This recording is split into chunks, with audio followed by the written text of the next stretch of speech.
warahmatullahi wabarakatuh. Selamat pagi kepada yang terhormat kepada Bu Sri Zuliarni selaku manajemen proyek manajemen pemasaran dan selamat pagi kepada teman-teman semuanya.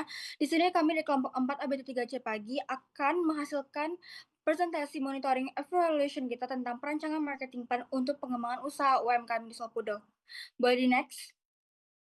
Next please. Berikut anggota kami yang terdiri dari 6 anggota. Next.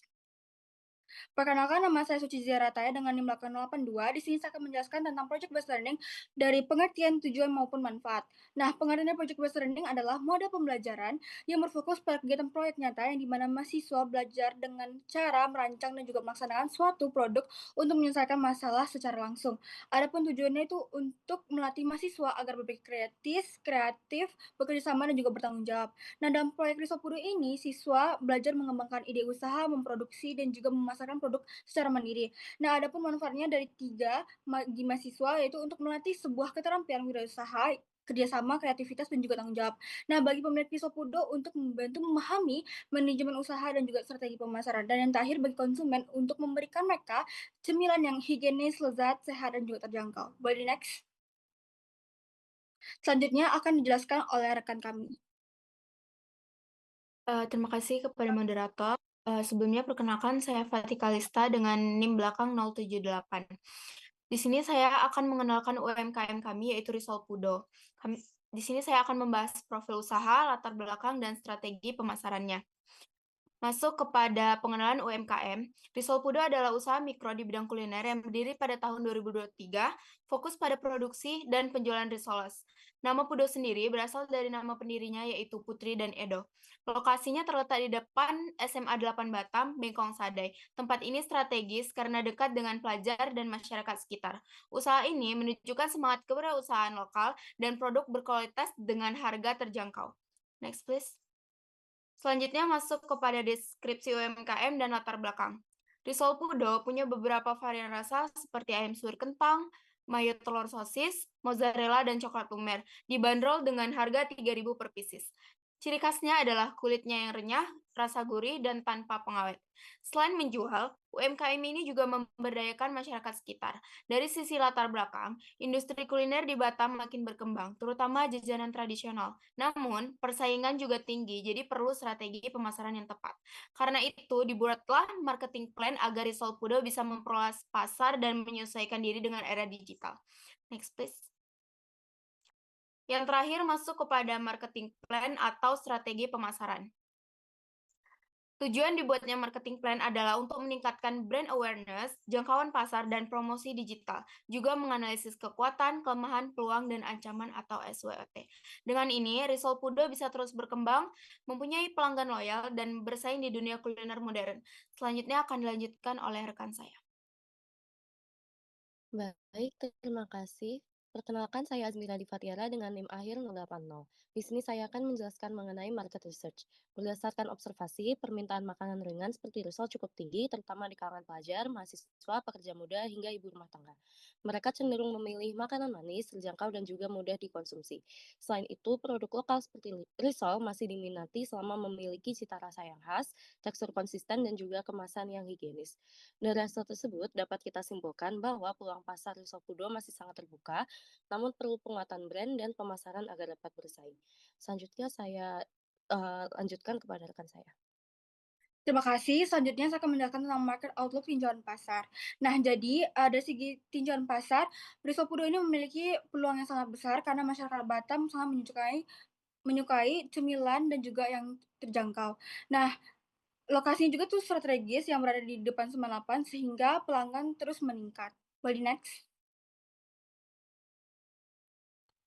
Baik, di sini saya akan menjelaskan SWOT dari Risopudo. Sebagai kekuatan, Risopudo memiliki rasa yang unik, bahan berkualitas, harga terjangkau, dan kemasan praktis.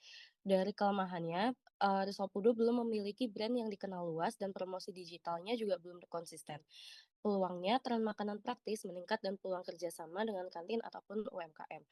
Threats-nya banyak pesaing, kenaikan harga bahan baku, dan perubahan selera konsumen. Next. Untuk tahu strategi, strategi SO menonjolkan keunikan rasa dan juga menjalin kerjasama dengan kantin ataupun kafe lokal. Jika dilihat dari strategi WO, bisa ditingkatkan promosi digital dan juga mengikuti pelatihan UMKM. Dari strategi ST dapat dilakukan dengan menjaga kualitas rasa dan juga melakukan inovasi varian. Dan yang terakhir, strategi WT, kerjasama jangka panjang dengan pemasok untuk penjaga stabilitas harga. Next.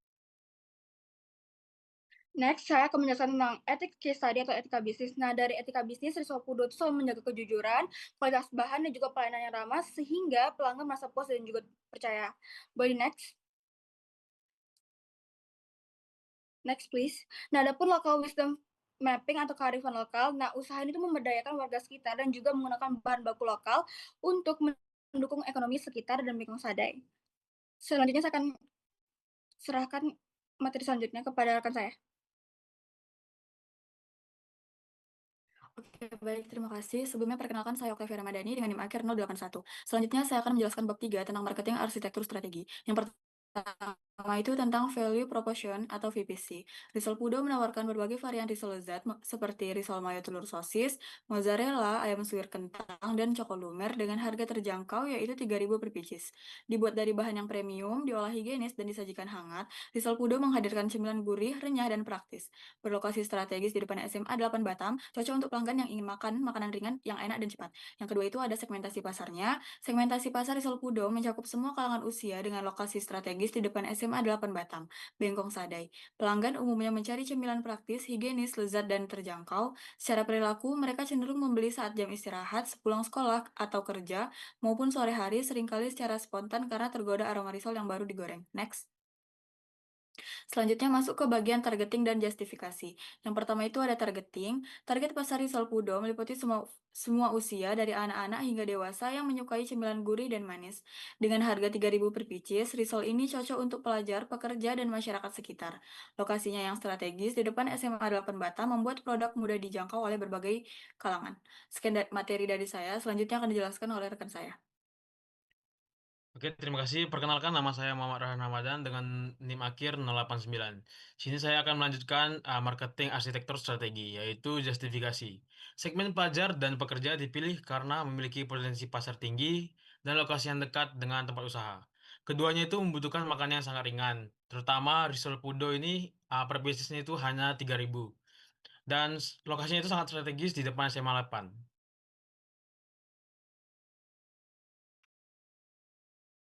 Oke, selanjutnya yaitu positioning map. Positioning map itu adalah alat yang digunakan untuk menunjukkan posisi produk dibandingkan pesaing berdasarkan atribut tertentu seperti harga dan kualitas. Nah, di sini kita bisa lihat Rizal Pudo itu sudah paling atas karena harganya itu udah murah, kualitasnya itu enak, dan posisi pasarnya itu harganya itu udah ekonomis dan cita rasa yang sangat tinggi.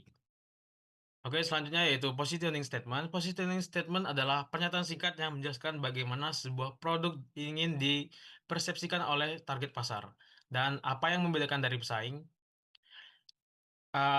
Pernyataan ini mencakup target konsumen, kategori produk, manfaat untuk utama yang ditawarkan, serta alasan mengapa produk tersebut unggul. Risol Pudo juga menjadi pilihan tepat bagi mereka yang menginginkan cemilan lezat, higienis, dan praktis di tengah kesibukan sehari-hari. Selanjutnya ada STP strategi. Yang pertama yaitu ada segmentasi. Pasar dibagi menjadi 3, yang itu yang pertama ada pelajar, pekerja, dan geografis itu diletak di Bengkong Sadai, serta perilaku kebiasaan memberi camilan yang cepat saji. Yang kedua, targeting. Targetingnya itu ada di depan SMA 8. Sini masyarakat sekitar sebagai target utama karena memiliki kebutuhan tinggi terhadap makanan ringan dan daya beli sesuai dengan harga produk. Yang ketiga ada positioning. Di sini Rizal Pudo menempatkan sebagai jajanan lokal yang murah, enak, dan higienis, dengan keunggulan cita rasa yang gurih, serta lokasi strategis yang mudah dijangkau. Selanjutnya akan dilanjutkan oleh rekan saya. Oke, terima kasih. Selanjutnya saya akan menjelaskan mengenai taktik arsitektur pemasaran. Sebelumnya perkenalkan, nama saya Fahira Balkis Naswa dengan NIM belakang 79. Nah, di sini kita akan membahas mengenai diferensiasi, unique value, proposition, marketing mix, dan sales funnel. Next.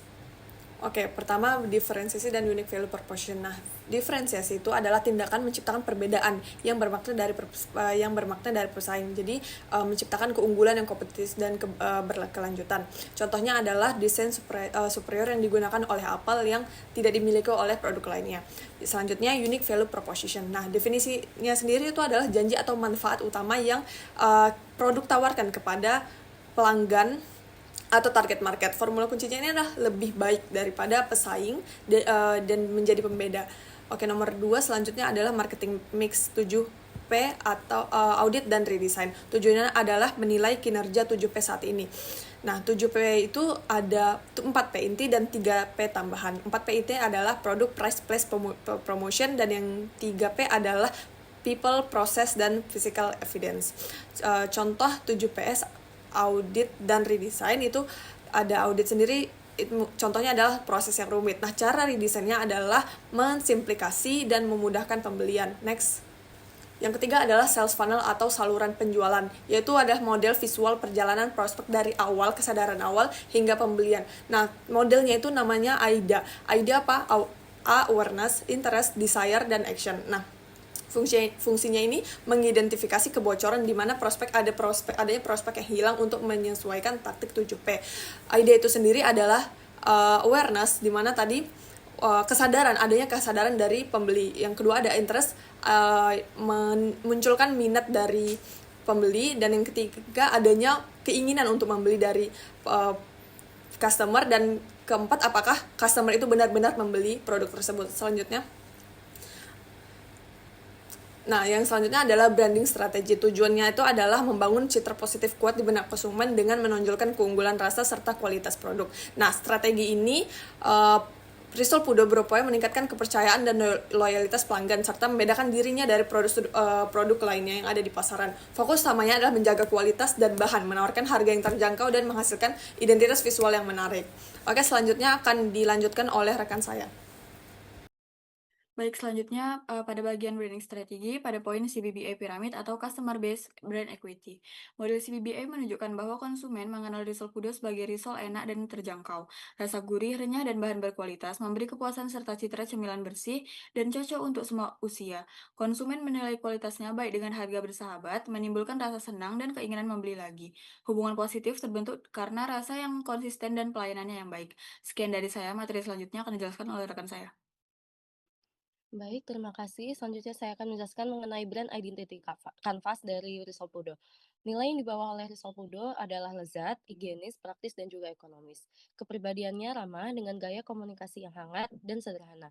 Secara visual, Risol Pudo ditampilkan sebagai risol yang memiliki kulit keemasan yang renyah dengan isian lembut dan melimpah, menciptakan kesan yang menggugah selera. Untuk selanjutnya saya berikan pada rekan saya.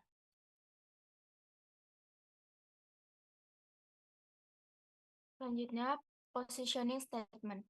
Risol Pudo adalah jajanan risol gurih dan renyah yang disajikan hangat dengan bahan berkualitas, dijual dengan harga terjangkau yaitu 3.000 per pieces. Didedikasikan untuk pelajar, guru, dan masyarakat Bengkong Sadai yang sedang mencari camilan lezat, higienis, dan praktis di tengah kesibukan sehari-hari. Terkaitan dengan branding strategi, yang pertama, menguatkan citra dengan yang kedua, membangun persepsi positif bahwa Risol Pudo peduli pada citra rasa, kebersihan, dan kenyamanan pelanggan. Dan yang terakhir, menjadi dasar strategi komunikasi dan promosi merek ke depannya. Selanjutnya akan dilanjutkan oleh rekan saya. Oke, terima kasih. Selanjutnya yaitu brand strategi. Yang pertama itu kita menjaga konsistensi produk. Di sini kita bisa menetapkan strategi yaitu rasanya, kualitas, dan penyajiannya. Yang kedua yaitu promosi digital. Kita bisa mempromosikan Risol Pudo di sosial media seperti Instagram, TikTok, dan lain sebagainya. Yang ketiga, kita bisa desain menarik seperti logo, banner, kemasan yang dibuat cerah dan mudah diingat. Yang keempat yaitu pelayanannya ramah. Di sini kita menetapkan memberikan pelayanan cepat dan sopan agar pelanggan itu merasa nyaman dan mereka bisa kembali lagi membeli Risol Pudo. Yang kelima yaitu perluas pasar, yaitu di sini bisa menjual ke kantin sekolah atau toko sekitar agar produk Risol Pudo ini bisa dikenal lebih luas. Selanjutnya akan dilanjutkan oleh rekan saya. Baik, terima kasih. Selanjutnya saya akan menjelaskan tentang progres Project Based Learning kelompok 4. Nah, tanggal 23 September 2025, mahasiswa semester 3 mengadakan rapat perdana dengan semester 5 untuk membahas PBL dan penentuan mitra.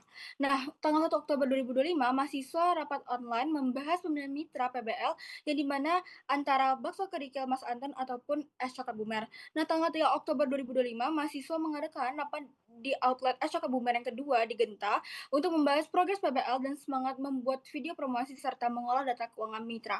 Nah, adapun tanggal 10 Oktober 2025 yaitu mahasiswa semester 3 dan 5 rapat melalui Google Meet mencari mitra baru karena mitra sebelumnya tidak disetujui oleh para dosen. Nah, tanggal 17 Oktober 2025, mahasiswa survei ke Risol Pudo untuk pengajuan mitra PBL dan membahas kolaborasi semester 3 dan 5. Next, please. Nah, adapun tanggal 21 Oktober 2025, mahasiswa rapat membahas output PBL serta merencanakan wawancara untuk menanyai data guna perhitungan APP dan lain sebagainya. Nah, tanggal 22 Oktober 2025, mahasiswa di Risop untuk data PBL dan juga usaha itu memiliki 10 produksinya itu sebanyak 2.000 sampai 3.000 risoles per hari dan berencana untuk membuka cabang di Sepanas. Untuk tanggal 30 Oktober 2025, mahasiswa mengadakan diskusi dadakan untuk menambah output berupa bab baru pada laporan PBL, yang dimana kami membagi tugas lagi tiap anggota dan menyusun kuesioner sebagai output tambahan dan dari manajer proyek. Dan untuk tanggal terakhir yaitu tanggal 31 Oktober 2025, mahasiswa melanjutkan bab 5 dan juga mengecek laporan sebelum dilakukannya finalisasi MUNEF. Sekian dari kelompok 4 ABT3C pagi. Apabila ada kesalahan, mohon maaf sebesar-besarnya kami ucapkan. Wassalamualaikum warahmatullahi wabarakatuh.